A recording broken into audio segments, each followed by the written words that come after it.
In a time of great conflict, amidst the dark shadows of World War II, stood a formidable barrier, the Atlantic Wall. Concrete bunkers, huge guns, and a maze of deadly obstacles. This was Hitler's fortress to safeguard Nazi Germany. Today we travel back to explore this colossal defense system, remnants of which still scar the coast of Western Europe.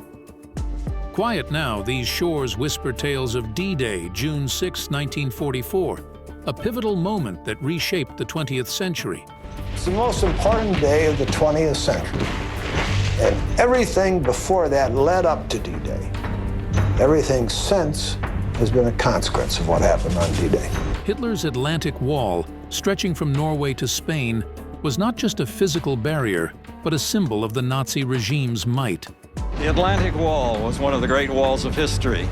There are many great walls: the Great Wall of China, the Roman Wall, which walled off the barbarians from the Roman Empire, and then the long, long wall that Hitler built from Norway, the entire Atlantic coast, to try to block Europe off from the Americans and the British. Featuring massive concrete bunkers and formidable artillery, it was a challenge the Allies had to overcome. The heaviest artillery was 40.6 centimeter gun. There were several of them, 7 in Norway and 3 in France. There were Navy guns shooting quite precise over a range of maximum 30-35 miles. In Belgium, remnants of these fortifications still stand, echoing a past of war and resistance. Here, south of Ostend in Belgium, lies a typical stretch of Atlantic Wall construction. What you see there is the fire control post of a coastal battery. What you see here is an emplacement with an anti-aircraft gun. And very special, because it's still there, a system of covered trenches. These are normal trenches, but covered, protecting the soldiers running forth in these corridors, and also protecting the site from the air. This is a Belgian gun, 12-centimeter gun, used by the Belgian army in very small quantities. And it was captured by the Germans in May 1940. And there was just one problem with these guns. There was a very limited stock of ammunition for the Germans. Camouflaged and hidden, these structures were a part of a larger strategy of deception and defense. During the war, the challenge for the Germans was to block every possible attempt of invasion by the Allies. And for that purpose, they didn't only build thousands of bunkers, but they covered literally the beach with hundreds of thousands of beach obstacles. Not only obstacles, but also thousands of kilometers barbed wire has been used on the Atlantic Wall, between the bunkers, on the fields, and do not forget the mines. About more than 6 million mines have been placed all over the coast. As the war intensified, Germany's grip seemed unbreakable. Hitler's armies marched across Europe, leaving destruction in their wake. Hitler's armies marched almost unchecked in the first years, starting with Poland, cleared his eastern frontier, then Scandinavia, Denmark, and Norway. From there on into the Low Countries and France. Most of Western Europe fell under his sway. If you had penetrated La France, you would roll and roll and roll and roll, and it was almost impossible for your opponent to stop you. Then he had the choice: attack the English supply system with everything that he had, or should he turn upon his other potential enemy, Russia? He chose Russia. But the tide of war was about to turn. The Allies, gathering strength, were plotting the downfall of the Nazi regime. The basic strategy was laid out within a month or so after Pearl Harbor. And that was Europe first, cross the Channel, go to the heart of Germany. That was our basic strategy from the very beginning. In 1943, as the Allies prepared for invasion, The Atlantic Wall became a crucial line of defense for the Germans. In 1943, when the Allies bombed Germany on a very large scale, a huge amount of Allied bombers came over every evening.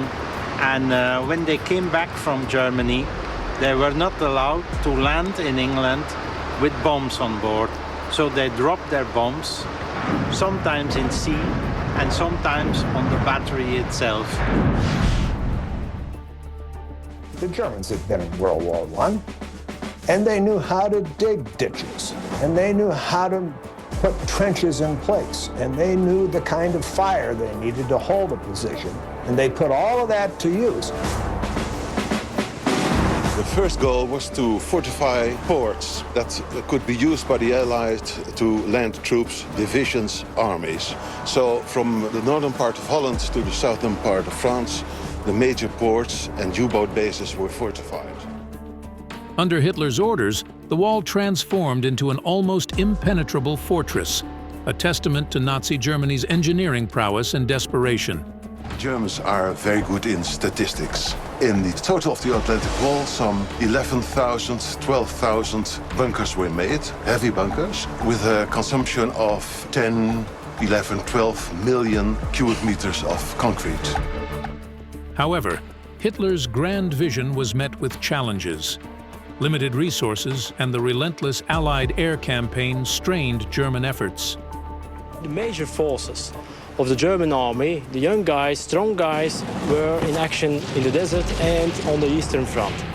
Now, to populate the Atlantic Wall, they used the older guys and very young guys, and also foreign volunteers like Russians, Italians, and all that kind of people. The Atlantic Wall was a symbol of resistance for the Nazis, but it was also a target for the Allies, a barrier they were determined to break. The Allies started with reconnaissances of the whole French and Belgian coast, aircraft reconnaissances, and they sent also out small submarines with divers. They came ashore to take little pieces of the sand to investigate in laboratories to see if the sand was strong enough to keep tanks and another equipment. And finally, they've chosen for Normandy because there are, in some part of it, very large sandy beaches.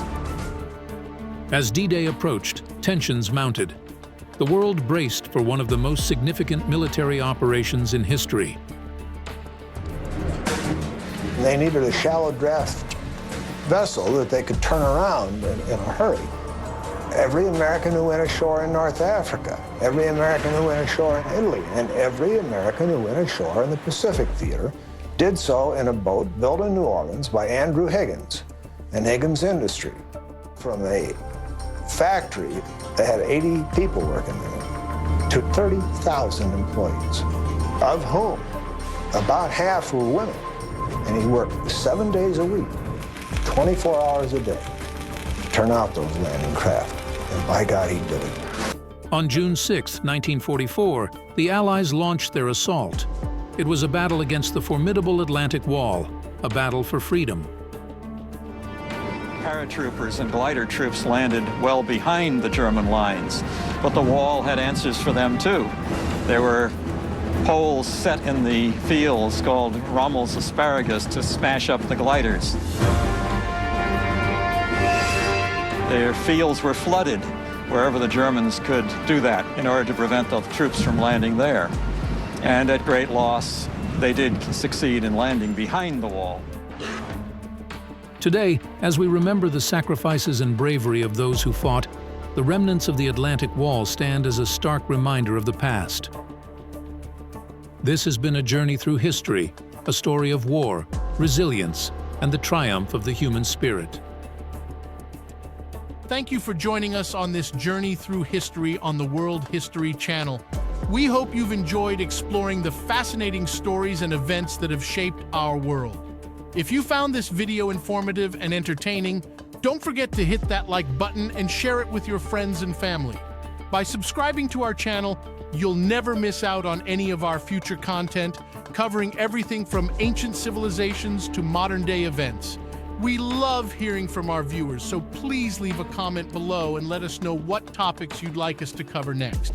Your support means the world to us, and it helps us continue to create engaging and educational content for you. So remember to like, share, subscribe, and comment, and together, let's keep exploring the captivating stories of our world. Thank you for watching the World History Channel.